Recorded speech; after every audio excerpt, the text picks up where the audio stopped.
नमस्कार दोस्तों, ये समीक्षा अधिकारी का प्रैक्टिस सेट लेकर आए हैं। इसमें हिंदी के प्रश्न हल करेंगे। प्रश्न नंबर 39 देखिए, इसमें लिखा है कि कौन से शब्द में रा व्यंजन नहीं है? मात्र, मूर्धा, क्रम, मातृभूमि। तो यहाँ पर इसका राइट आंसर डी हो जाएगा, क्योंकि इसमें डी में रा नहीं है। इसमें क्या नहीं है? रा। क्यों? क्योंकि देखो जो मातृभूमि बना है वो मात प्लस री से बना है। ठीक है, उम्मीद करते हैं समझ में आ गया होगा। तो इससे मात्र प्लस री से हो जाए, मात्र प्लस री से हो जाएगा मात्र। इसमें रा का प्रयोग कहीं पर नहीं हुआ है। चलिए अगला क्वेश्चन है, संज्ञा का भेद नहीं है। व्यक्तिवाचक, जातिवाचक, निजवाचक। तो देखिए, व्यक्तिवाचक संज्ञा होती है, जातिवाचक भी संज्ञा होती है और भाववाचक भी संज्ञा होती है, लेकिन निजवाचक संज्ञा नहीं होती है। तो इसका राइट आंसर यही हो जाएगा, सी वाला। 40 का सी वाला राइट आंसर। ठीक है, निजवाचक याद रखो, निजवाचक संज्ञा का भेद नहीं होता है। अगला क्वेश्चन है, निम्नलिखित में कौन सा पुल्लिंग है? अब 4 विकल्प दिए गए, इसमें पुल्लिंग शब्द को पहचानना है। वचन, हानि, प्यास, बचत। तो यहाँ पर जो वचन शब्द दिया गया है ये पुल्लिंग है। हानि, प्यास, बचत शब्द ये सब स्त्रीलिंग है। ठीक है, इसमें पुल्लिंग की बात पूछी गई है। तो वचन, तो वचन शब्द क्या है? पुल्लिंग। सदा ही बहुवचन में प्रयुक्त होने वाला शब्द कौन सा है? घर, प्रत्येक, दर्शन या मुनि। तो इसमें जो दर्शन शब्द है वो सदा बहुवचन में प्रयोग होता है। सी। 42 का राइट आंसर सी हो जाएगा। हरिमोहन अपनी बहन को पुस्तक देता है। वाक्य में रेखांकित पद में कारक क्या है? कारक देखो इसमें पूछा गया है, ये रेखांकित वाक्य दिया गया। तो जो को दिया गया है ये क्या हो जाएगा आपका? ऑप्शन नंबर 1 सही है, कर्म। देखिए कारक होते हैं, कारक चिन्ह होते हैं। नंबर 1 कर्ता। कर्ता, अगर कर्ता कारक चिन्ह की बात की जाए तुमसे तो बोल देना कर्ता ने। कर्ता ने कर्म को कर्ण से के द्वारा संप्रदान का कि अपादान से अलग होने में संबोधन है। अरे ये सब इसके क्या हैं? चिन्ह हैं। अगर कहीं पर तुम्हें वाक्य में ने मिल जाए तो वहाँ पर समझ जाना कर्ता कारक है। कहीं वाक्य में को मिल जाए तो वहाँ पर समझ जाना कर्म कारक है। कर्ता ने कर्म को। कर्ण कहीं पर हो तो कर्ण से के द्वारा होता है। अगर आपको कहीं पर मिल जाए से के द्वारा, कर्ण से के द्वारा, तो वहाँ पर कर्ण कारक हो जाएगा। क्या हो जाएगा? कर्ण कारक। ठीक है, कर्ण से के द्वारा। अपादान से अलग होने में, अपादान जैसे तुम्हें से मिलेगा शब्द, क्या मिलेगा? ये कारक चिन्ह से मिलेगा, लेकिन वो अलग अलगाव। अगर जैसे पेड़ से पत्ते गिरते हैं तो से का प्रयोग हुआ है, पेड़ से पत्ते गिरते हैं, तो इसमें पेड़ से पत्ते अलग हो रहे हैं, तो यहाँ पर अपादान कारक हो जाएगा। ठीक है, ठीक, चलिए आगे। क्या आप भी घर जाएंगे? वाक्य में रेखांकित पद कौन सा है? जी आप जो दिया गया ये क्या है? संज्ञा है, सर्वनाम है, विशेषण है या क्रिया है?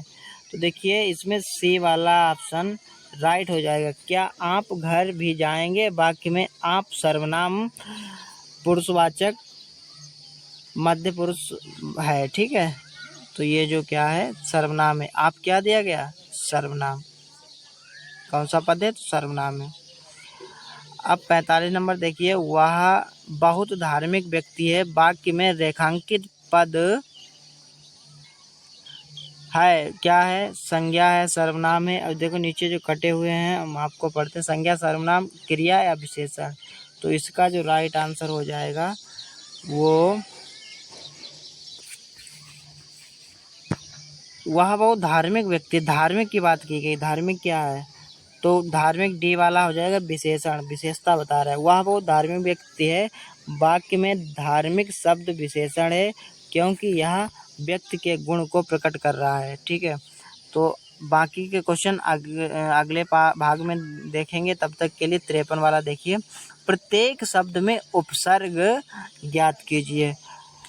क्वेश्चन नंबर 53, प्रत्येक शब्द में प्रति उपसर्ग है, प्रति प्लस एक बराबर होता है प्रत्येक, इसमें यण संधि का प्रयोग हुआ है। ठीक है, ये एड़ संधि है इसमें। अगर प्रत्येक में पूछा जाए कि कौन सी संधि होती है तो आप बता देना एड़ संधि होती है। ठीक है, तो यहाँ पर प्रत्येक में क्या है, प्रति उपसर्ग है। उपसर्ग वे शब्द होते हैं जो मूल शब्द के आगे जुड़कर उसका अर्थ बदल दें। ठीक है, और प्रत्यय शब्द के पीछे लगते हैं। अब इसमें लिखा अगला क्वेश्चन है, वैज्ञानिक शब्द में प्रत्यय लगा है का, इक, आई, ईक, तो इसमें कौन सा हो जाएगा बताइए। वैज्ञानिक शब्द में कौन सा प्रत्यय है? इसमें पहले वाले में उपसर्ग पूछा गया था, इसमें प्रत्यय पूछा है, तो 54 का ऑप्शन बी राइट हो जाएगा, इक लगा है। ठीक है, 54 का option B is the correct answer. वैज्ञानिक शब्द में इक प्रत्यय लगाकर विज्ञान प्लस इक बना है वैज्ञानिक। चलिए आगे, 55 नंबर है, बहुत दिनों बाद दिखना अर्थ के लिए मुहावरा। बहुत दिन बाद दिखना ये भी तो हो नहीं सकता है। ठीक है, गुदड़ी का लाल होना ये भी नहीं हो सकता है। अब तब होना, अब तब होना ये भी तो बात की नहीं जच रहा है, ये नहीं है। तो इसका राइट आंसर क्या हो जाएगा, सी हो जाएगा, ईद का चांद होना। ईद का चांद होना, बहुत दिनों के बाद दिखना, तो इसका मतलब है ईद का चांद होना। अगला 56 नंबर क्वेश्चन देखिए, यहाँ पर लिखा है, धोबी का कुत्ता न घर का न घाट का, लोकोक्ति का अर्थ। गधा बनना, फेरा फेरी करना, घर पर होना, कहीं ठौर ठिकाना ना होना। तो क्वेश्चन नंबर 56 का राइट आंसर डी हो जाएगा, कहीं ठौर ठिकाना ना होना। धोबी का कुत्ता ना घर का ना घाट का, इसका अर्थ ये होता है कहीं ठौर ठिकाना ना होना। चलिए आगे, निम्नलिखित में से अशुद्ध वाक्य छांटिए। कृष्णा जी के अनेकों नाम हैं, पुस्तक बहुत ही उपयोगी होती है, शोभना बहुत मीठा गाती है, मैं अभ्यास कर रहा हूँ। तो 57 का ऑप्शन यानी ये गलत हो जाएगा, ये अशुद्ध वाक्य है। कृष्णा जी के अनेकों नाम हैं, यहाँ इसमें कृष्णा जी मतलब श्री कृष्ण के बारे में बात की गई, कृष्ण जी, और अनेकों नाम, अनेकों की जगह अनेक शब्द में अशुद्धि है। ठीक है, अनेकों अपने आप में खुद बहुवचन है, तो अनेकों नहीं होना चाहिए, अनेक होना चाहिए था यहाँ पर। अब कृष्णा जी तो कृष्ण जी, तो अनेकों शब्द यहाँ पर ये अशुद्ध है, तो इसका यही पहला वाला ऑप्शन सही है। ठीक है, चलिए आगे चलते हैं।